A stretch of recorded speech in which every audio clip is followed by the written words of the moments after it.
Hey, Western Heights family.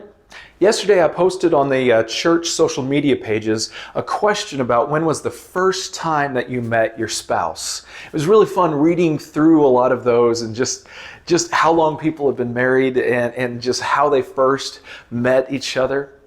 I today want to tell you not about the first time that I met Katie, but more so our first date. Now, we were in college and we were there at Harding together, and a first date, I'm quite the romantic, so I took her to a place called Pizza Pro.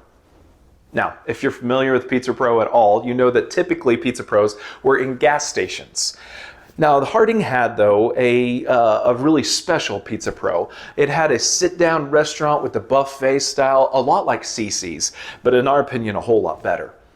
Now, it was kind of a quick date, but it still was our first date. And so we made it through the line, picking up our buffet items, and we were heading to go sit down. And so Katie's leading, I'm following wherever she goes, it's the story of my life. And she starts heading to one of those the tables that can kind of be rearranged that are next to a partition. In fact, she's heading to the corner where the table had been kind of shifted pretty close to that corner. And so I just questioned. I said, are you sure you want to sit there? I mean, it's a little tight. She looks me dead in the eye and she says, are you calling me fat? I kid you not, I was backtracking and everything, and she just died laughing because she was just joking with me. But I tell you that story, I guess to share this one, today we have been married 16 years. Now, those two things don't always go together. A messed up first date and 16 years of marriage. They only go together with anyone who's been married longer than a few days recognizes you have to have forgiveness. You see, that was not the first time that my wife had to forgive me, and it won't be the last. The only way to continue in relationships the way that we're supposed to is to forgive one another. Now, this is not a new message. You know this. All throughout Scripture, there's this plea to forgive one another. We see it in the Old Testament. We see it definitely whenever Jesus shows up. He talks about how we need to forgive, that we need to forgive our enemies. We need to forgive our friends. We need to forgive everybody. As we have been forgiven, we should forgive others. I mean, that's a pretty big statement right there. The rest of the New Testament writers pick up on this of saying, hey, this is what it means to forgive, that we need to continue in this because this is the Christian life, is one of forgiveness.